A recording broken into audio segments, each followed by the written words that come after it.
21 octobre 2025. À exactement 2h35, l'espace aérien russe près de Bryansk. Alerte, missile verrouillé. Les avertisseurs dans le cockpit du Su-24 hurlaient. Dehors, dans l'obscurité totale, un missile S-300 approchait à une vitesse mortelle. Le pilote tira brusquement sur le manche, projetant l'appareil vers le sol sous d'incroyables forces G. Tandis que le copilote appuyait désespérément sur le bouton leur contre-mesure dans un ultime effort, ils échappèrent de justesse à la mort de quelques secondes. Mais la vraie charge mortelle avait déjà été lancée. Deux vieux Français venaient de déchaîner l'enfer depuis leurs ailes, 4 missiles de croisière Storm Shadow. Chacun mesurait 5,1 mètres de long et pesait 1300 kg, et chacun emportait une ogive tandem perforante de 450 kg conçue pour pénétrer même les bunkers les plus sûrs de Russie. Au total, 1800 kg de puissance destructrice purent filer maintenant à travers le paysage à une vitesse proche du son. À des centaines de kilomètres de là, on retenait son souffle au centre de commandement ukrainien. Le plan était une mission suicide au risque mortel. Les défenses aériennes russes représentaient encore une menace significative pour les pilotes et pour les missiles. Les généraux russes croyaient que cette installation était protégée par des S-400 et des défenses en couche. Pourtant, une mauvaise décision au niveau du commandement pouvait compromettre toute la défense. Et en quelques secondes, ces 4 missiles fantômes chargés de 1800 kg d'explosifs totalisant 5200 kg allaient plonger vers le laboratoire d'armement du Kremlin. 21 octobre 2025, une ordi du Centre national de contrôle de la défense, NDCC, à Moscou vers les postes de commandement de la défense aérienne locaux de Bryansk, Kursk et Belgorod. Tous les écrans reflétaient un cauchemar sans précédent. Ce n'était pas une attaque reconnaissable venant d'une seule direction. C'était un tsunami numérique de centaines, peut-être de milliers, de cibles non identifiées approchant depuis différents vecteurs, à différentes altitudes et vitesses. L'Ukraine semblait avoir lancé tout ce qu'elle avait à la fois, Bobé, Flamingo, UJ-22, S-200 modifiés, Neptune, Peklo, voire des roquettes IAR et des variantes modifiées de Hellfire. 8 régions différentes de la Russie brûlaient simultanément. Bryansk, Kursk, Belgorod, Tula, Yaroslav, Rostov, Volgograd, Penza et même l'oblast de Moscou étaient affectés en même temps. Les systèmes sonnaient les alarmes.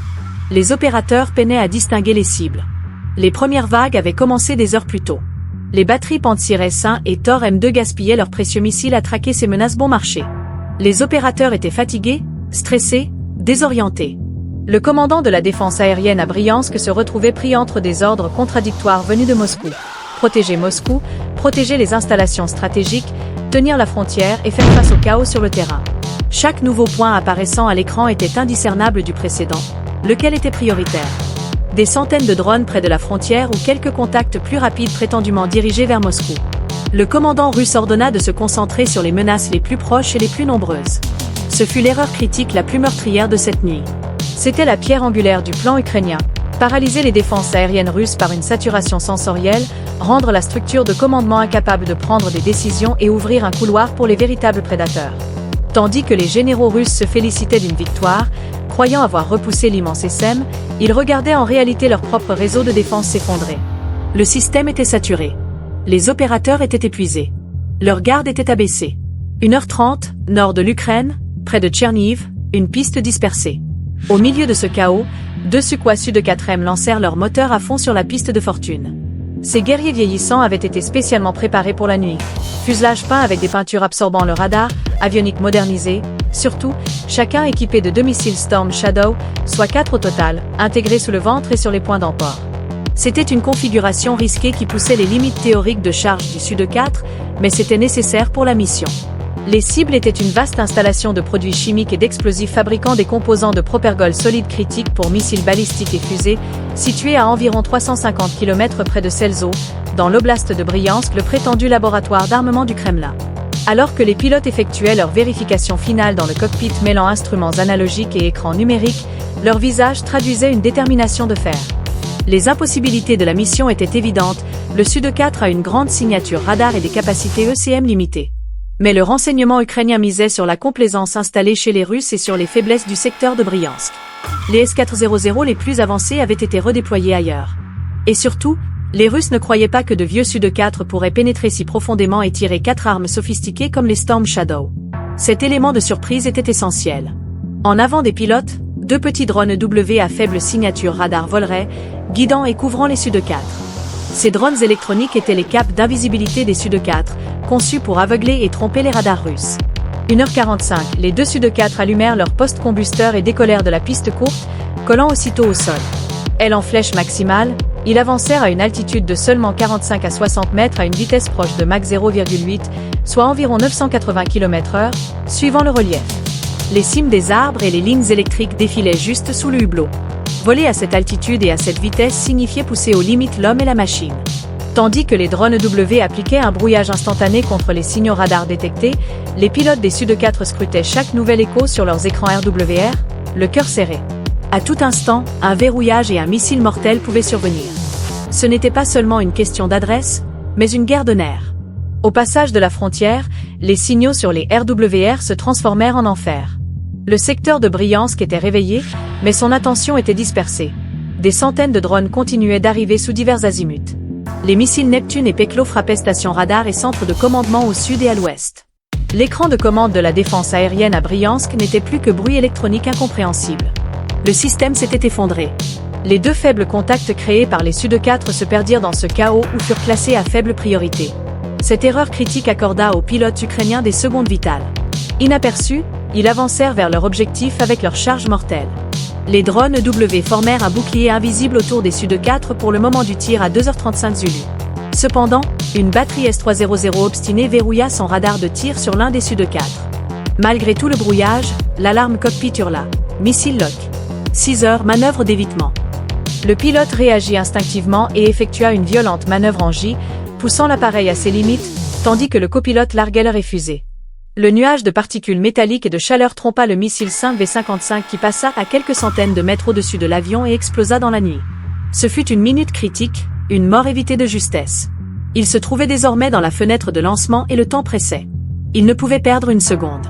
Le point de tir était à environ 50 km à l'intérieur des frontières ukrainiennes, la cible à près de 250 km. Pour le premier Su-24, les coordonnées cibles furent chargées, missiles 1 et 2 relâchés.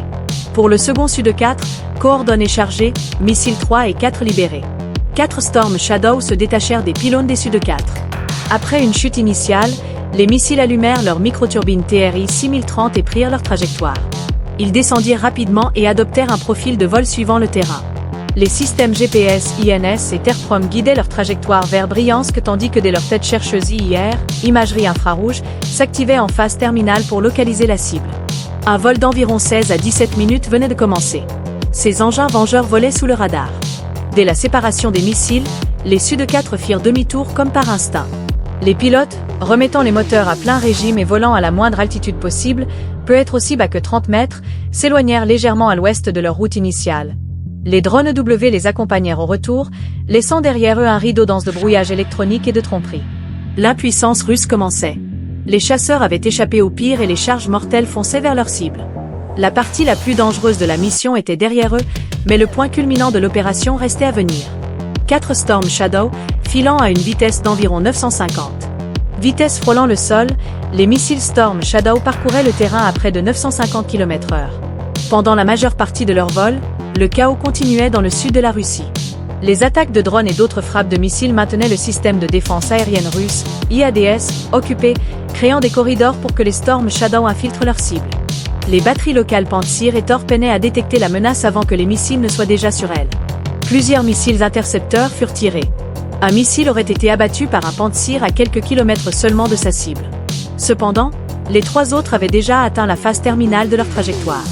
3 Storm Shadow atteignirent la cible à quelques secondes d'intervalle.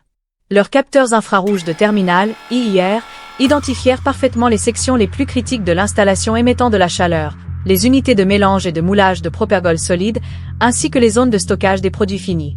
Les missiles verrouillèrent leur cible avec une manœuvre finale de précision, et les ogives tandem de 450 kg de chaque missile explosèrent comme prévu. Le premier missile pénétra le toit de l'unité principale de mélange.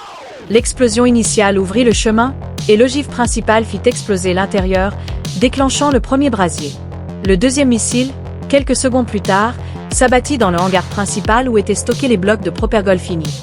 L'explosion enflamma des tonnes de carburant, provoquant une gigantesque déflagration secondaire. Le troisième missile, dans le chaos et les destructions créées par les 2 premières explosions, frappa le bâtiment abritant l'unité de moulage, propageant encore plus le feu et assurant la destruction irrémédiable de l'installation. Ce n'était pas une simple explosion. C'était une réaction en chaîne catastrophique et incontrôlable. Une boule de feu massive s'éleva à plusieurs centaines de mètres dans le ciel, transformant la nuit en jour. L'onde de choc fit vibrer les vitres de la ville de Briansk, à des kilomètres de distance. Un gigantesque nuage de fumée en forme de champignon se forma au-dessus de l'installation. C'était la marque laissée par le poignard plongé au cœur de la machine de guerre russe. L'installation ne pourrait plus jamais reprendre ses opérations. Des milliards de dollars d'investissement et des années de savoir-faire avaient été réduits en cendres. La chaîne de production russe de roquettes Grad, d'obus d'artillerie et de missiles balistiques avait été brisée. Le commandement russe observait, impuissant, la situation à travers des images satellites et des rapports locaux. Leurs défenses aériennes avaient été percées, et une installation stratégique était réduite en cendres sous leurs yeux. Grâce à une erreur inattendue et à une saturation imprévue dans la structure de commandement russe, presque tous les missiles avaient atteint leur cible. L'Ukraine, avec ses plateformes anciennes mais modernisées et ses missiles létaux fournis par l'Occident, avait une nouvelle fois réussi à frapper le cœur de la Russie. Le ratio entre le coût de l'opération, environ 4 millions de dollars en missiles et dépenses opérationnelles, et la valeur stratégique d'1 milliard de dollars ainsi que les pertes de production de l'installation détruite prouvent l'efficacité écrasante de telles frappes de précision. Les ondes de choc créées par les missiles Storm Shadow qui réduisirent l'usine de produits chimiques de Selzo, dans l'oblast de Briansk, en cendres dans la nuit du 21 octobre 2025, n'étaient pas seulement physiques. Cette opération créa un effet stratégique multicouche, un véritable séisme qui bouleversa le cours de la guerre, la doctrine militaire russe, les limites du soutien occidental à l'Ukraine, et même l'équilibre du pouvoir au sein du Kremlin. Tandis que le choc de l'explosion à Briansk résonnait encore, des rapports commencèrent à faire état d'explosions entendues près de Moscou. Dans le même temps, une activité inhabituelle fut observée sur des sites de suivi de vol en sources ouvertes comme Flight Radar. Une flotte d'avions, Doomsday, russe Il-96, Il-62 et Tupolev appartenant au gouvernement décolla l'un après l'autre de l'aéroport de Vnukovo, en direction des montagnes de l'Oural ou de la Sibérie. Cela indiquait clairement que les hauts responsables du Kremlin, et potentiellement Poutine lui-même, avaient été évacués vers des abris, estimant que la capitale n'était plus sûre. La destruction de l'usine de Briansk, le Briansky Chimichevsky Zavoïm, Pietitus Yatietia SSSR fut l'une des applications les plus réussies et audacieuses de la stratégie ukrainienne de strangulation logistique, visant à étouffer la machine de guerre russe à sa source plutôt qu'en première ligne. Cette installation n'était pas une usine ordinaire, elle constituait un organe vital alimentant le feu des forces russes. Les effets directs et indirects de sa destruction sur le front furent dévastateurs. L'usine produisait l'essentiel du propergol solide pour le système BM-21 Grad, l'un des lance-roquettes multiples les plus utilisés par l'armée russe. L'arrêt de cette production limita directement le nombre de roquettes Grad disponibles et leur utilisation sur les lignes de front. Les systèmes Grad étaient le pilier de la suppression de zone et du soutien d'infanterie de l'armée russe. Cette interruption réduisit considérablement l'efficacité de l'artillerie russe, particulièrement dans les zones de combat intenses.